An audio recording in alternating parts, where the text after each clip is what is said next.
Hey guys, it's Ryan from The Dad Show. Before we get into today's episode, I'd like to take a minute to thank our sponsor. Have you been looking for a way to get on the water for some family fun? If so, please go visit my friends at Blue Springs Boat Company located in Kingston, Tennessee.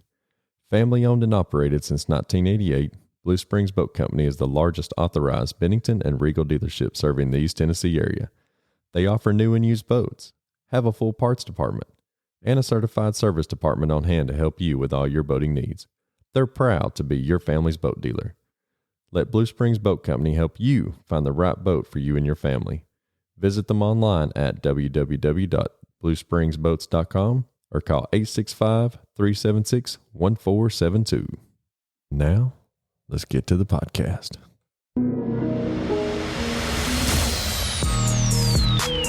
Welcome to the Dad Show Podcast, a show all about impacting, empowering, inspiring, and uplifting information to become a better dad, husband, man, and mentor. And now, your host, Ryan Ladd. Welcome to the Dad Show, everybody. I've got a great guest on the show today. For those of you on video, enjoy the view. For those that are on audio, I'm really sorry. We're in Gulf Shores, Alabama today with Mr. Mich Thomas, who's got a beautiful family. He's got 3 kids with MPS, Hurler Syndrome, just like Kennedy and Lincoln. My family was down here on vacation, and Mich and his family live down here close to Gulf Shores Beach, so we decided to knock out a podcast while we're here. So, Mich, I'm so glad to have you on the show today and appreciate you being here. Well, thank you for inviting me. We live in this beautiful paradise right here. Hadn't always, but we do now, and probably will never go back to hometown. So. I don't blame you. And hometown's in Texas, right? Texas, Northeast Texas, and Southwest Arkansas. There's a little town called Texarkana, and that's where we're originally from. And that's where, I guess, our story begins. We got diagnosed with Zack, our oldest. He's now 11 years old. We got diagnosed with him at a year and a half old. He showed signs of a hernia, and that's really what brought something to our attention. We took him to our local pediatrician. It was actually the pediatrician that I went to as a kid, and Dr. Clark Green. He was great. He checked out the hernia and then started noticing other features, telltale signs that this may be genetic, that there may be something else going on. And so he told us that it could either be, he knew it was going to be an MPS. So he knew right off the bat then. Yes, but He couldn't tell if it was Hunter syndrome or Hurler syndrome. So he said, either way, do not go home and Google it. Yeah. And of course, we go home and Google it. Yeah. And I'll touch on not Googling things later when we talk. But we got a diagnosis from Arkansas Children's Hospital in Little Rock. It's really interesting that your pediatrician knew pretty much right off the bat what you're working with, because ours was like, I had no idea. Yeah, I have no idea. We asked at 3 months, then at 6 months, and then finally at 9 months, actually sent us for some imaging for her kyphosis. But yeah, had no idea. So it's pretty awesome that your pediatrician kind of. And I know that it's tough. The longer you wait, especially with a rare disease, when you show signs, you need to immediately get diagnosed with things. You need to immediately get on the track of treatments for these, because a lot of rare diseases are progressive. Yes. And so any time lapse that you have between doctor's appointments is just 1 day less that they have to fight the battle. Yes. It was important to us to get to Little Rock as soon as we could, from our pediatrician at our local state to go in to see geneticists at Children's Hospital in Little Rock. And we were able to get in early when he found out. And I'll never forget the conversation that we had with the geneticist there at Children's. He said there are 3 things we can do. We can do a bone marrow transplant. We can do ERT, which is the enzyme replacement therapy. Man-made enzyme, yeah. Man-made enzymes. Or you could do nothing at all. And I appreciated that he gave us that option. The reality of it is that that some of these kids can go untreated. And we know a family who lives close down here that a family has gone without being treated. And she's a sweetheart. She really is. So I asked him, I said, can we do the first two together? He said, as a matter of fact, we can. And they're doing that study in Minneapolis. They're combining the artificial enzyme with a bone marrow transplant. And it was a whirlwind. At that point, we immediately, so this is in spring 2010 that we got the diagnosis from geneticist in Little Rock. And we started enzyme therapy that summer in Little Rock. We immediately started doing treatments. And then we got to go to Minnesota, and we went in the dead of winter, January 1st, 2011. The warmest part of the year in Minnesota. We drove through more snow than a Southern boy should ever have to see. It was hard because my wife and I were both young. We were scared. We didn't have any contacts in Minnesota at the hospital. We didn't know anybody in the community, and it was scary. It really was, to start this process with your child, who is your only child at the time. Yes. And not knowing really any kind of outcome that you may see from it.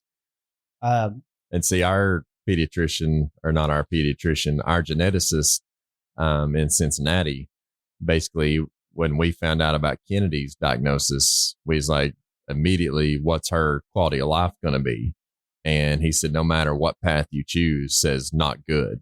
You know, we were gave those same three choices. And, you know, I mean, that's your youngest child, your first child. And you're like, I mean, I know me and my wife immediately just started weeping, was like, they're broken, you know? The conversation. So it's a 16-hour drive to Minnesota from our hometown. And the drive up there was a lot of conversations between me and my wife about how we're going to approach this potential new lifestyle. Lots of crying, lots of tears. And at the time, we knew to put our petty problems, whether it be finances or getting to know each other, even in a new marriage, and to tackle the hurdles of life, to put all the things that we find important aside. Yeah. And this is our focus. Or you think that's important at the time until you have a child diagnosed with a rare disease. Right. Yeah. And that's to focus solely on him and his quality of life. Yes. Regardless of how you're going to have to bend and mold to fit that, because you have to understand that it's their life too, whether they remember things at that age or not. They're going to feel the love that you surround them with. Yes. Throughout this process. And it's still an ongoing process. We know. Yeah. This is continuous now. Yeah. Lifelong. Unfortunately, it's lifelong. Right. We're going to find a cure though. We're going to get there. Absolutely. We're going to get there. And that's where me and my wife were on that whole aspect. You know, it's like we could choose option one to do nothing, you know, and they basically told us that eventually she's going to go brain dead, organ dead, and then pass away. Number two, the man-made enzyme, it doesn't pass the blood-brain barrier. You know what's going to happen eventually. It may prolong, but end up a vegetable and the same ending. And number three, and we prayed about it, and that was just where we went, was to do a bone marrow transplant, even though obviously we both know there's tons of complications that could happen with bone marrow transplant. And then, you know, the chemo that you have to take to do it, the complications of rebuilding that foundation for their blood and their immunity and their strength and everything like that it's tough. Whether you're in the hospital or at home, it's tough. But essentially, that to me, there was a no-brainer. Like, let's go through the risks and go through the trials, in which we had several. with that. So my story continues after Zachary was diagnosed and born, going through transplant in Minnesota. Don't know how that happens. We found out that we were pregnant with Amelia. During Zach's transplant, it was tough call for me as a dad to know when to break away. When do I have to leave my wife and child alone in a city that they're not familiar with, in a state that is hours away from home, and have to go back to work because, she had to quit her job to take care of him, and there would have been no income at that point. So you have to take that stand, and luckily my employer is a close friend of mine too, and he understood, and he was with us through the whole trials, and was very lenient on how much I can go up there and back. I was very lucky to be in a position to do that, and I traveled up there probably once a month. Did you fly or did you drive? I flew. Sometimes I would drive. And when I drove, it would be, with either my parents or her parents to go up there and visit. But it's tough being miles away from the rest of your heart is in another state, going through things. And that's where things. I don't mean to cut you off at all, but that's like the hardest thing.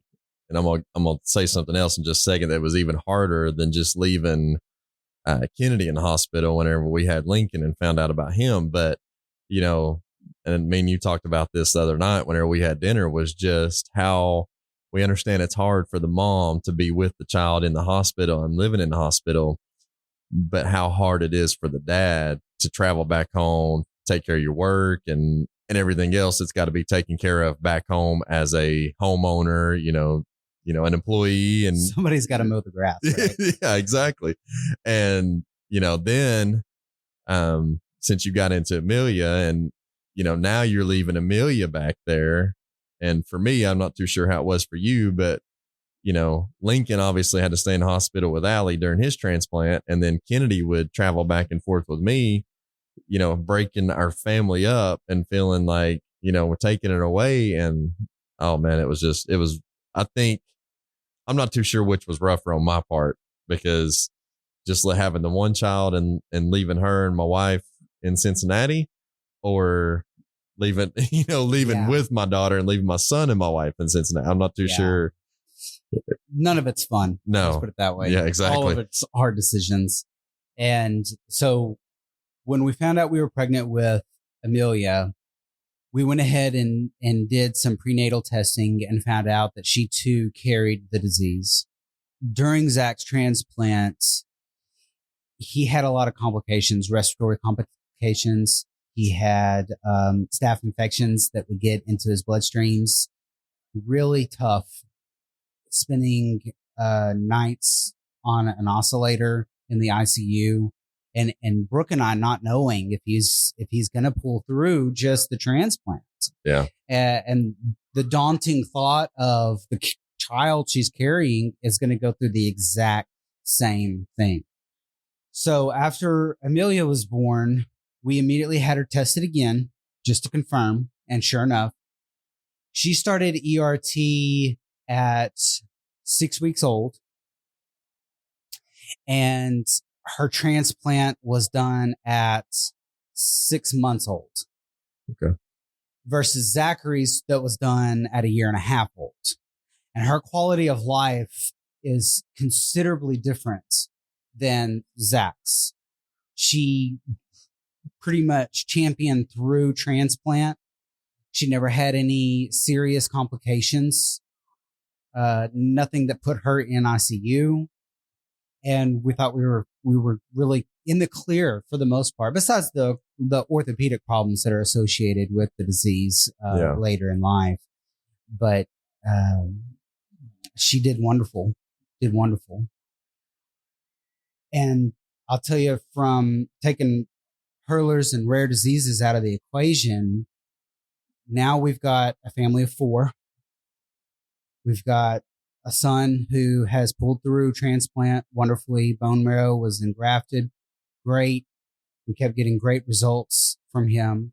Amelia, champion. She was golden. And it seemed like everything was starting to settle down. Home life was becoming more routine. And that's when Brooke and I decided, let's try another. Now, I know you know this, but the chances of having a child with Hurler syndrome is 25%. So we knew those odds. We prayed about it, and we were blessed with Luke. Luke also has Hurlers. And we knew the chances, and we knew that God was going to take care of us. No matter what, he took care of the other two. And so now we've got this little 4-year-old blessing around that is Luke. Luke had more complications too, though. Now, he was diagnosed did you have prenatal? We did not do prenatal with him because it was not going to matter at that point. It was not going to change any of our decision making. So we had him do the newborn screening, and he came up positive with the test. We started his ERT around 6 weeks as well. He did not have his transplant until 8 months. And complications with his were different than complications with Zack's. His were not respiratory. His problems were with hematology. He had complications with hemolytic anemia. So getting his bloods right was a constant battle.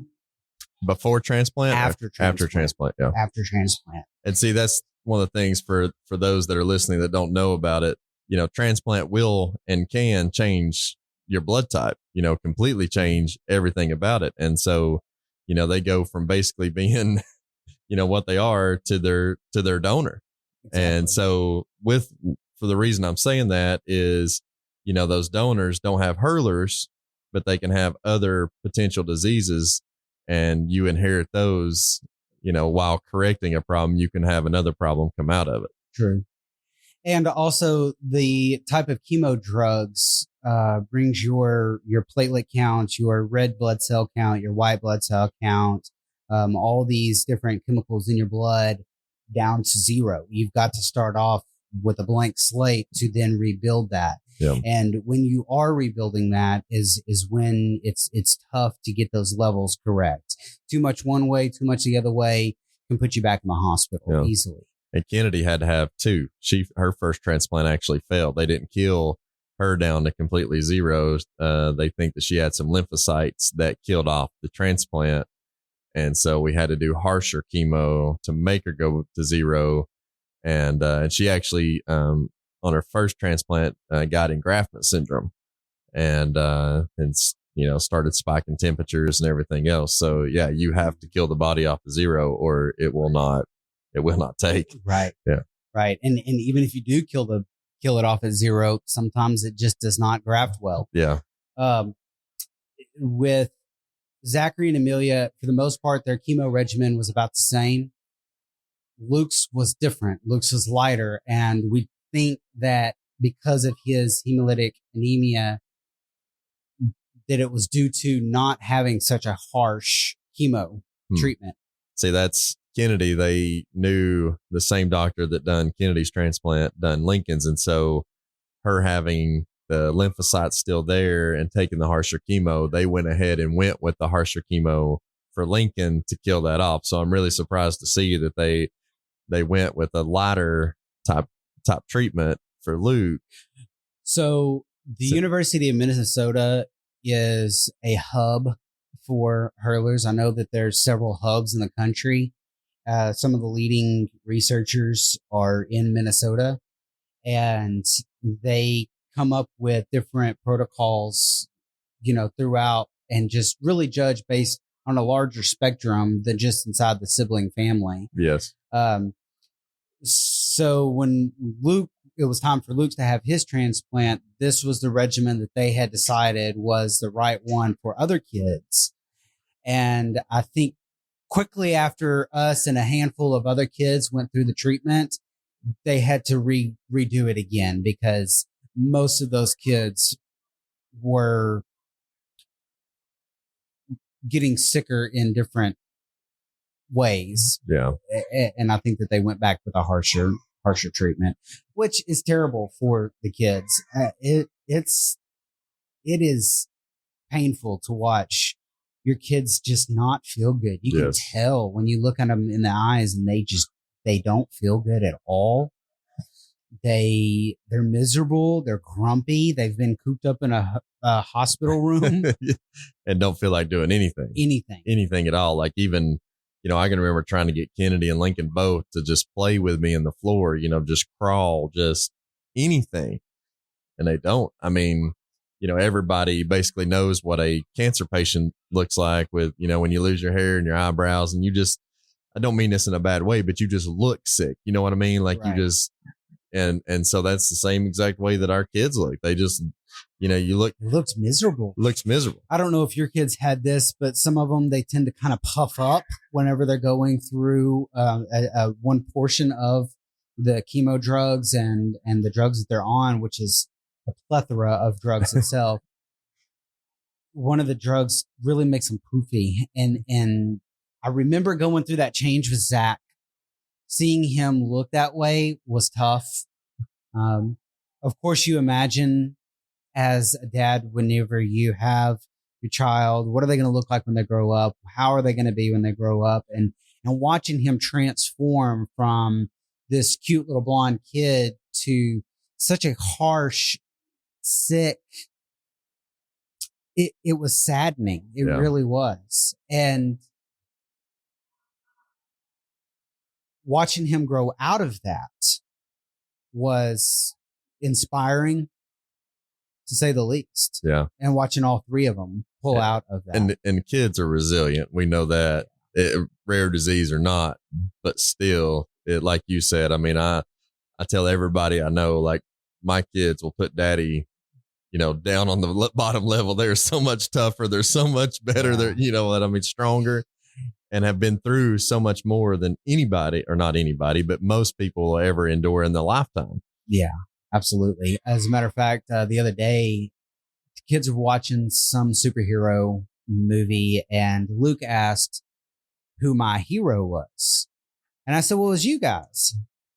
And Amelia didn't understand that. She said, no. Like I'm talking about what Spider-Man or Superman or, who's your, I said, no, you guys have had more adversity than I have in my entire life. Yes. You guys have gone through way more hardship than I have even thought about.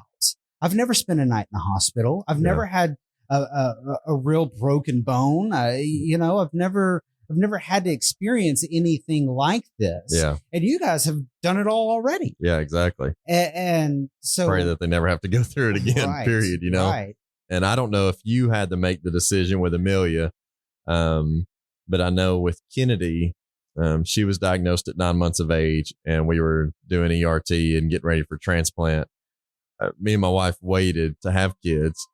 And so, like I said, she was diagnosed at 9 months. I just had my daughter 9 months ago. And the doctor comes and says, do you want to remove one of her ovaries so that she has the potential to have kids later on in life? Because the chemo is probably going to kill off all her eggs and her ovaries, and can almost guarantee you if she's able to later in life will not be able to have kids. So we can surgically remove one of her ovaries, freeze it. And then whenever she's, old enough and, wants to have children, we can put it back in and then she has the potential to have kids. And I'm thinking, just had my daughter 9 months ago and now you want me to make a decision on my daughter having kids later on in life? I mean, like, oh no, we never presented that option. Yeah, that was a huge decision that we had to make. And we actually didn't, because we said that, chances are, from what they told us from the statistics and studies, that, Hurler kids probably will not be able to have children later on in life. There's a million more ways to become a mother.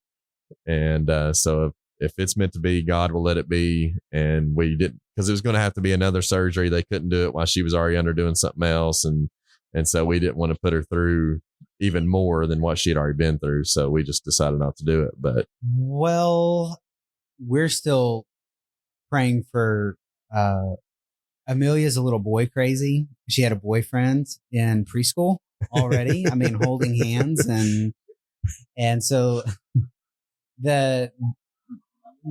it's cute and innocent now, of course, but Daddy still wants to strangle him out. The idea of the future, well into the future, nothing I want to think about. But we always told her that she was going to be marrying Jesus and she's going to be a nun. And so she won't ever have to worry about that.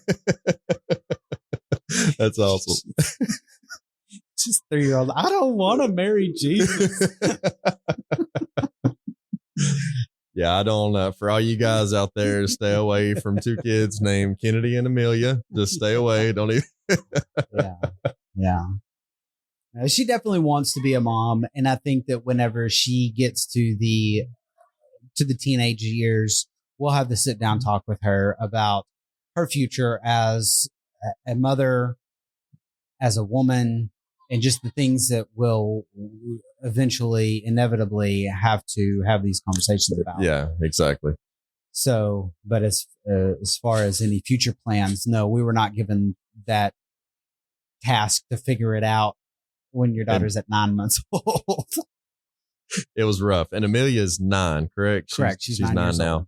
And Kennedy is 6. So that may have been a different, in the 3 years. Don't know if there was a difference. Well, to be honest with you, the geneticist even at Little Rock and the geneticist in Minnesota just gave it to us straight that during chemo and during the transplant, it will sterilize. So it wasn't a concern of ours.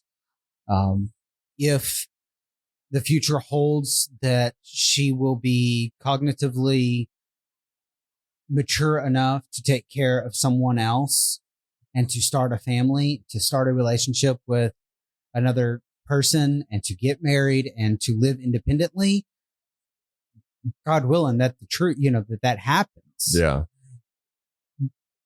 But there are so many different options. Yes. So many different options. And we are a big, big supporter of adoption and those types of programs. Yeah. And like I said, if it's meant to be, God will let it be regardless. Exactly.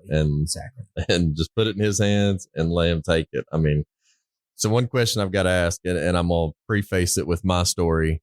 Basically, I remember getting Kennedy's diagnosis and obviously just being, just absolutely destroyed, knowing that what my daughter could go through. So, I couldn't contain myself.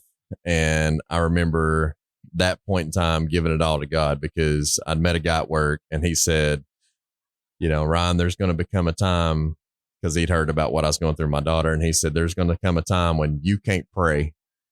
You can't, you're just going to be weeping so hard that you're not going to be able to pray. You're not going to be able to say anything. You're not going to be able to do anything, but God will understand your tears. And I told him he's crazy. I was like, man, I can always, no matter how hard I'm crying, I can always say a prayer in the back of my head. And so it hit me one day.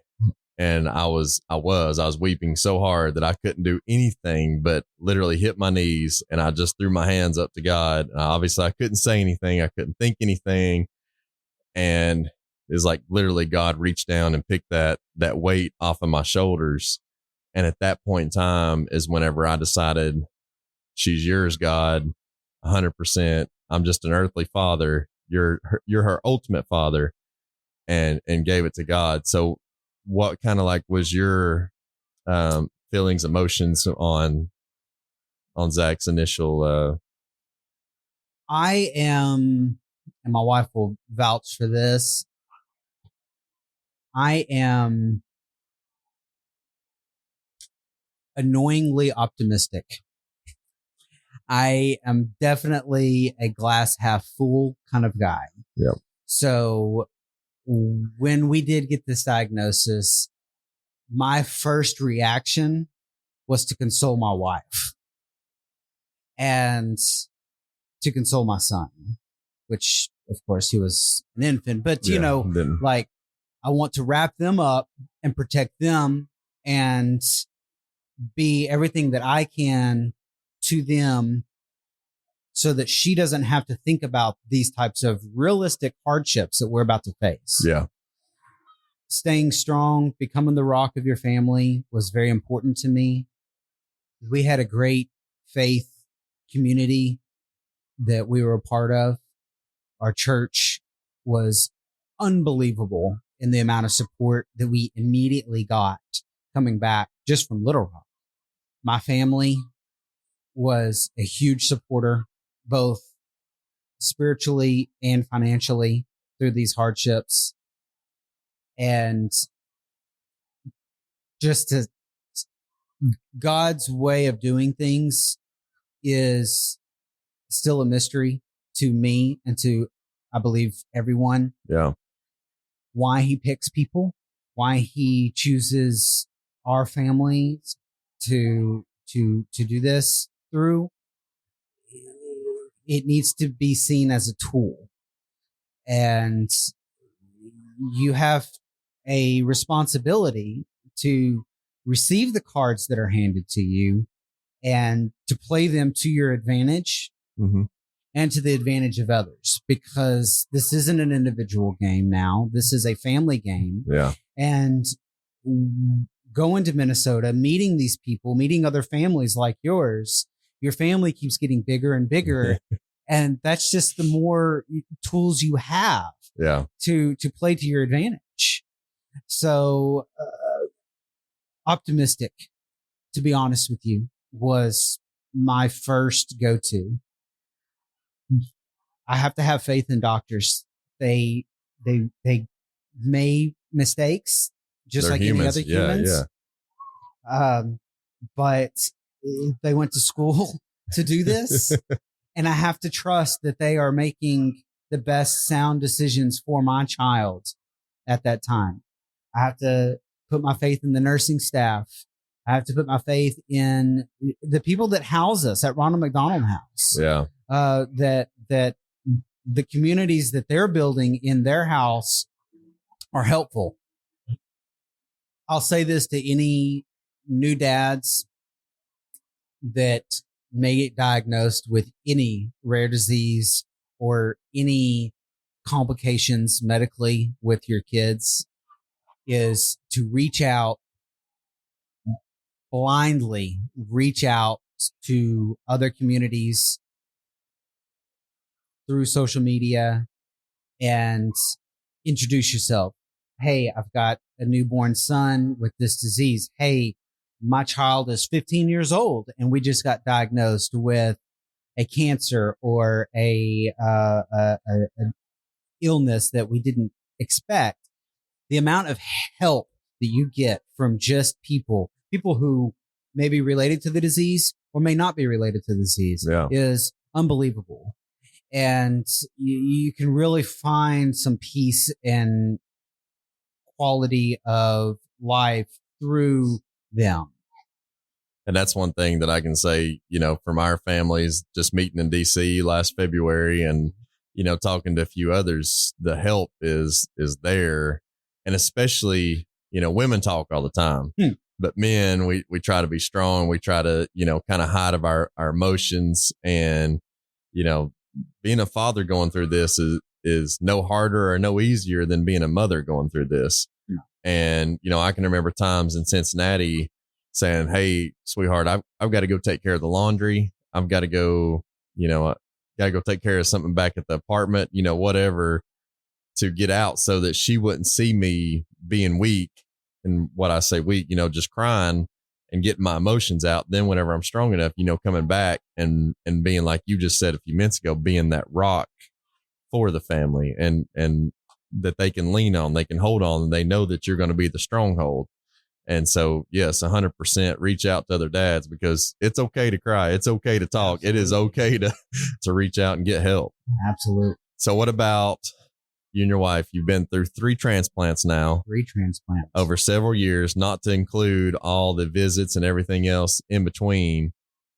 So how do you and your wife, because you want to focus all on the kids 100% because they need it, but you also have to focus on your relationship with your wife and keep that going strong as well, because I see where you're going. So I, again, got to be the luckiest man alive. I got a great wife who had no medical training, no nurse training, no knowledge of this field to be able to absorb it the way that she did and understand it the way that she did.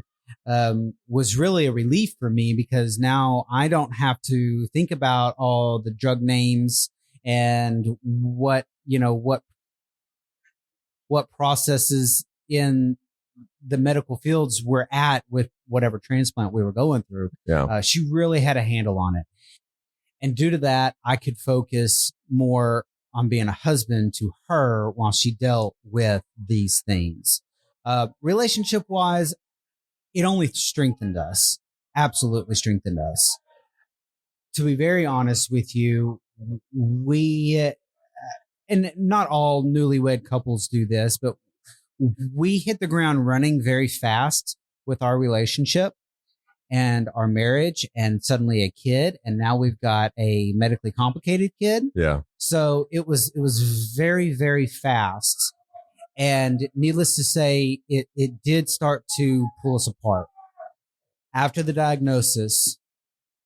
And like I said earlier, putting aside petty differences, problems that we may have with each other, we have to focus on the kid. yeah. And that strengthened us.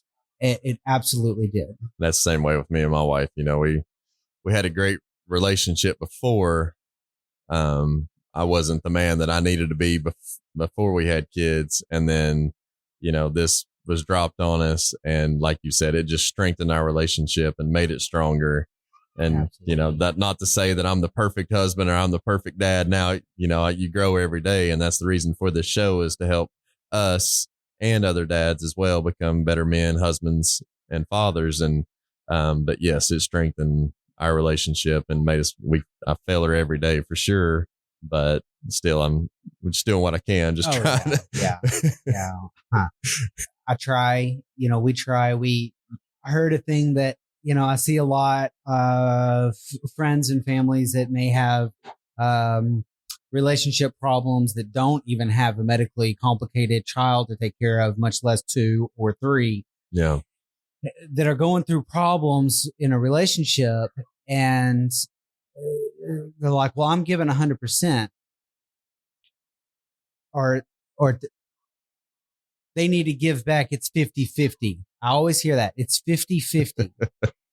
And that's wrong. No, It's 100 and 100. exactly. There needs to be 100% given to your spouse all the time. It's your partner. It's your friend. It's the one that you chose to make a commitment to. Yeah.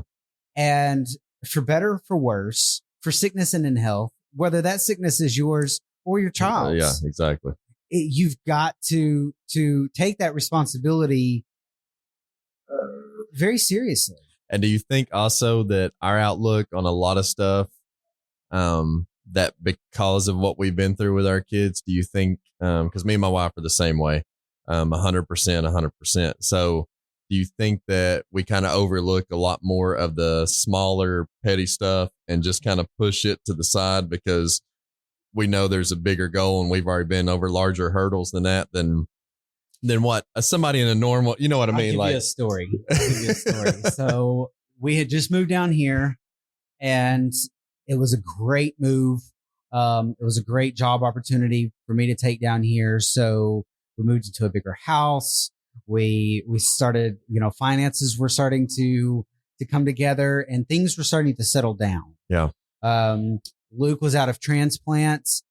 We had gotten really the all clear on him. So things were great. There was really nothing that we could have strife in we didn't have any strife, I mean, it was really a golden time. It still is, for that matter, but we had a fight. We had a fight one night over what to watch on TV. I, being an action guy, was wanting an action movie. She, being a, romantic comedy or a period piece, she wanted something different. And so, fine, I'm going to go to my room and watch my show, and you'd stay in here and watch your show then, because you never let me pick. And it really got to us both. I mean, we were yelling at each other. And after we calmed down in our separate rooms, it dawned on me, and I came back in there laughing. I looked at her and I said, if this is what we have to fight about, just to fight, I think we got it all right. I think we're good. I think we're good. If this is what we're fighting about, is what to watch on Netflix tonight, we're okay. Yeah, exactly. We've made it. So, I'll let you watch your rom-com, and you can suffer through my action. It's give and take, not 50-50. It's give and take. Happy wife, happy life. That's absolutely true. But I mean, we're at a point now that I hope that we would have been that way regardless of having the disease affect our lives. That we're mature enough now. We've been together for 11 years now. And it's nice to be able to come home and just have your partner there. Yeah. Your best friend's there. Yeah, exactly. That's what I consider my wife as my best friend. You talk to her about anything in the world, regardless if you think it's silly or and that's just, it's really important to find that kind of person. Like, if you feel like you've got to hang up somewhere, you've got to either hash it out or move on. Yeah. So. And I think that's one of the main things that, with mine and Allie's relationship that is great, is we do communicate. We continuously, probably overly communicate, a lot of stuff. And I think to have those main open communication lines between each other, that you're not trying to hide something over here, or not really hide something, but it's like, that's not really, important enough to tell my wife or something. No, just, let her know what's going on, and completely, I think overly communicating is really important for the marriage, because, there may be something that you tell her that you don't think is important, but it, maybe later on down the line, it may be. So I touched on communication. I think that's one of the biggest things in mine and my wife's relationship to continue to build, to make us stronger. Is there any advice that you would give to even just a newlywed, or even a husband that's got children, or anything of that nature that you've used to help build your relationship stronger with your wife? One of the things I've always asked God for is patience. He's definitely graced me with patience. Patient with your kids, patient with your wife, patient with your own life, where you're at in that life. If you're young, you've got plenty of years ahead of you. If you're starting out new with a new relationship, give it time. Try to understand that person and let them fully understand you. Yeah. But patience is probably one of the key ingredients to my fatherhood. Patience is huge. And another thing that I try to tell myself and my wife, that I thought about while you were saying patience, is to think about, take your situation and think, is it truly like you're fighting over Netflix show, or, or you're sitting in the hospital and your son or your daughter does have to have an IV and they have to get an extra medication, or whatever the case may be. To take yourself out of that stressful situation and be like, try to look at it from the outside. How terrible is this?